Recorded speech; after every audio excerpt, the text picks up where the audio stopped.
Welcome to the negotiation briefing. We're going to outline a plan for the trade deal with the EU, looking specifically at the tech sector. Our plan has been created in accordance with research from experts in the field, such as Tech UK, Atomico and Frontier Economics. First, I'll outline our negotiating objectives. 1. Membership of the digital single market or bilateral agreements ensuring access as close to membership as possible. The government has chosen not to pursue access to the single market. We're going to treat the digital single market separately. This is our key objective. 2. Continued involvement in the development of DSM strategy beyond our membership of the EU. 3. Membership of the EU Radio Spectrum Policy Group, or RSPG. 4. Access to the EU telecoms market with no barriers. 5. Free flow of data across EU-UK borders. 6. Free movement of skills in the tech sphere. 7. Agree bounds of adequacy for General Data Protection Regulation or GDPR. 8.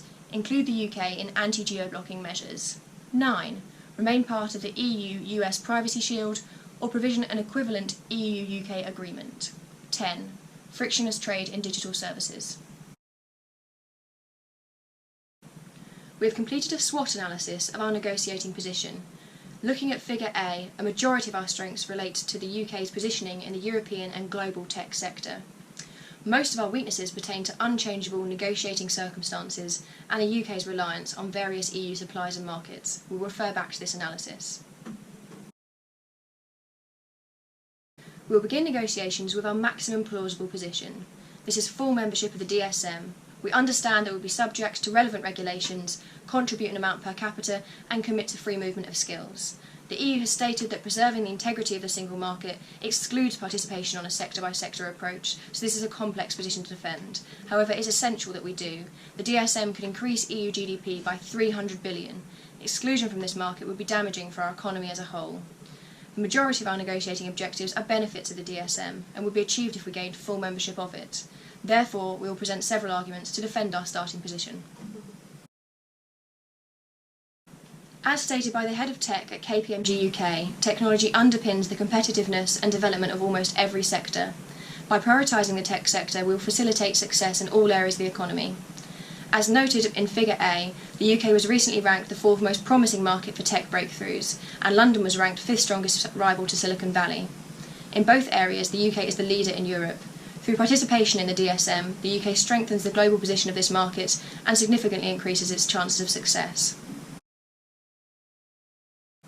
Unlike other sectors of the single market, where regulatory structures are already in place and harmonised with the UK, the DSM is still in development. Furthermore, growth in the digital sector is double that of the non-digital economy. To keep up with the pace of change, we must achieve the objectives of the DSM rapidly. The strategies developed in 2015 were decided in accordance with continued participation of the UK. At this early stage in development, maximum cooperation is required to deliver the ambitious objectives.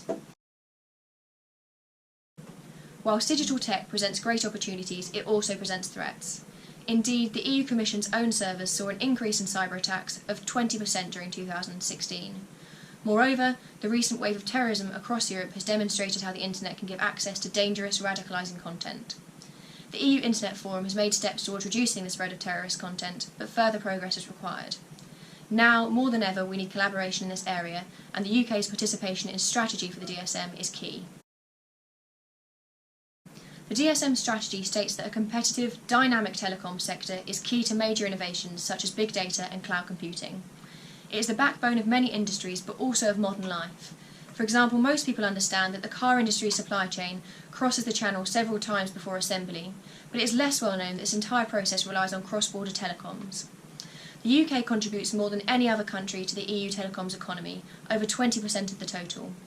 The UK's continued involvement in the EU market is imperative, not just for the tech sector, but for industries, businesses and institutions across Europe. To ensure harmony between UK and EU spectrum policy, the UK must retain membership of the EU RSPG and thus facilitate our world-class telecoms sector. The DSM aims to improve cross-border e-commerce, data protection, consumer rights and cybersecurity. All of these areas participate in cross-border data flows. The UK, due to early adoption advantage and its globally renowned data infrastructure, is an international leader in data flows. As stated in Figure A, 11.5% of global data passes UK borders, 75% of which are with the EU. The complex tech ecosystem this requires has developed over 2 decades, requiring the investment of billions. A key element of this ecosystem is data centres, physical buildings where hardware stores and processes data. These are valuable infrastructure, and as shown by Figure C, London is ranked second in the world. Within the EU, London alone makes up 43% of Tier 1 supply. The success of the DSM and the $300 billion it could bring to EU GDP relies on the UK's continued participation in data flows. However, these data flows rely on the UK being deemed GDPR adequate. Clear guidelines for achieving and maintaining adequacy must be agreed. The UK's technology sector values the EU migrants which contribute to its development and seeks to welcome more high-skilled immigrants each year. With 1.6 million people employed in the UK tech industry and an average salary of £50,000, it is an attractive industry for EU talent. We wish to promote the free movement of skills so they can be deployed where they are needed for the development of technological infrastructure, investment and innovation. Like the DSM, the single market for services is still evolving. If a services-rich economy like the UK is excluded at this crucial point in time, it is likely that the EU economy will be damaged and progress of the services single market will stall. The UK and EU services industries, both in demand and supply, are highly integrated. Damage to the UK services industry therefore damages the EU industry, as well as those businesses and individuals which rely upon it. As a result, there are strong mutual benefits in maintaining free trade in services.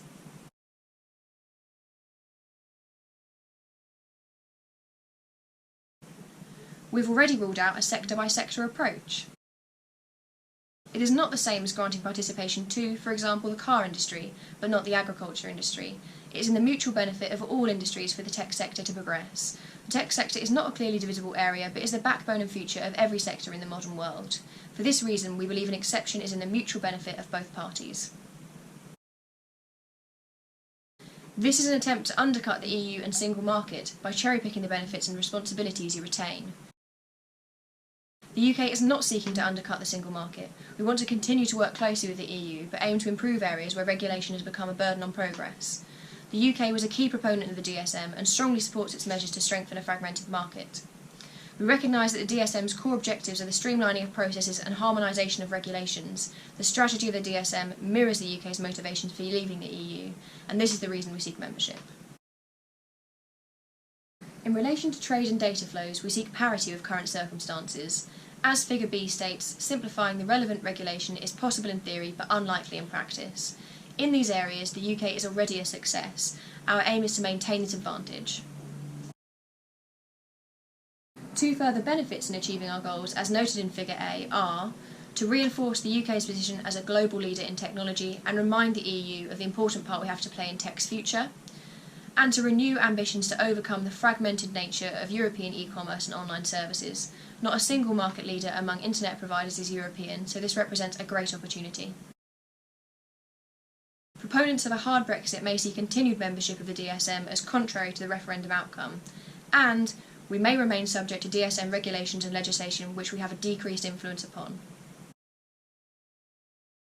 A threat to achieving our objectives, as shown in Figure A, is that possible ill-feeling over the referendum outcome could damage negotiations. We must strive for integrative negotiation and emphasise the mutual benefits in working together. However, we must understand the potential consequences of a no deal. For trading goods, the immediate threat is not significant. Most regulations and legislation will not be greatly divergent when we leave the EU. Under the World Trade Organization fallback model, most favoured nation tariffs for third countries are 0% or very low on tech goods. However, for trade in services, a no deal represents a serious threat. The UK is a net exporter of services. They make up 46% of exports and 81% of digital sector exports. The WTO guidelines mostly concern goods and make few provisions for the services industry. Moreover, the backbones of the tech sector, such as data flows and telecoms, are at risk should a no deal lead to non-tariff barriers. For example, if the UK is not deemed GDPR adequate, cross-border flows will be restricted, which could make the UK a less attractive place to store data, start businesses and invest in technology. Therefore, our best alternative to a negotiated agreement, or BATNA, is a comprehensive contingency plan, including provision for issues such as foreign and domestic investment, GDPR adequacy and tech visas. Thank you for listening. That is our negotiation plan for the tech sector.